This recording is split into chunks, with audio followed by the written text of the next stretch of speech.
بسم الله الرحمن الرحیم. قدرمنو لیدونکو، د یک شنبې په شپه باندې په مشرقي زون کې په پردي کرښه باندې د افغان سرحدي ځواکونو له طرف نه د پاکستانیانو په پوسه باندې عملیات ترسره شوي وو چې په دغه عملیاتو کې د سرحدي ځواکونو نه یو اتل مجاهد چې یوه جمله او یو څه کلمات ویلي وو چې ولی مولوي صاحب چې دغه کلماتو دغه جملې افغانان خوشحاله کړي وو، غواړو چې دغه مجاهد درته وپېژنو.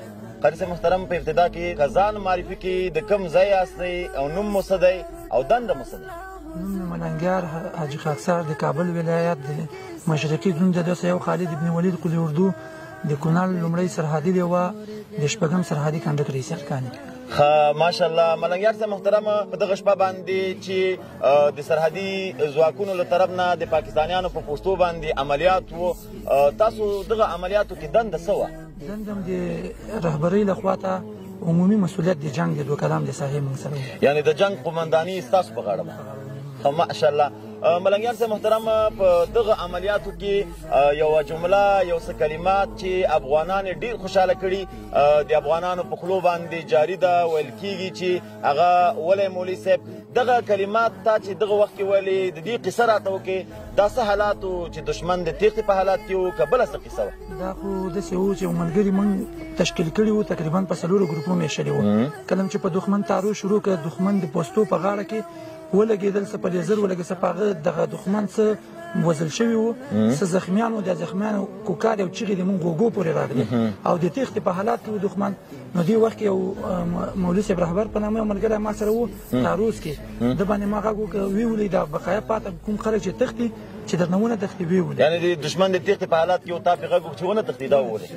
ماشاءالله یقینا ملنګیار صاحب محترم، دغه کلمات او دغه جمله چې افغانان ته ډیره خوشحالي بخلې چې کله ستاسو دغه عملیات بریالي سو، کامیاب سوی، وروسته د دې نه چې دغه کلمات یا دغه جمله تا خپله د ملګرو نه یا اورېدله یا په میډیا کې، چونکې دغه ویډیو اول ما ته راغله چې ما کله واورېدله ما ته هم ډېر خوند راکړ. نو بیا مې چې میډیا تعقیبوله، افغانان ډېر سخت په دې کلماتو باندې خوشحاله وو. تا چې اورېدله چې افغانان په دې کلماتو په دې جمله خوشحاله سوي دي، تا څه احساس په دې وخت؟ ولا موږ ته هم ډېره یوه عجیبه ښکارېدله. دا د افغانانو خوشحالي د موږ خوشحالي ده، په دې ډېر خوشحاله یې. بس یعنې چې افغانان په دې خوشحاله سوي، تاسو په دې خوشحاله وئ. قومندان صاحب محترم، افغانان اولسونه د سرحدي ځواکونو په ملاتړ باندې چې دغه عملیات د بریالي عملیاتو کامیاب شوي دي، په دې کې جشنونه یې جوړ کړه، غونډې جوړې کړې، خوشحالي یې کړې ده. دې ته څه پیغام لري د خپلو اولسونو ته؟ نو ټولو افغانانو ته بالخصوص د مشرقي زون ټولو اولسونو ته ډاډ او اطمینان ورکوو انشاءالله العزیز چې په افغانستان څوک تېری کوي، انشاءالله العزیز تاسو د موږ تر شا ودرېږئ. انشاءالله چاته دا وخت اجازه نه ورکوو چې په افغانستان څوک تېری وکړي او یا یرغل پرې وکړي.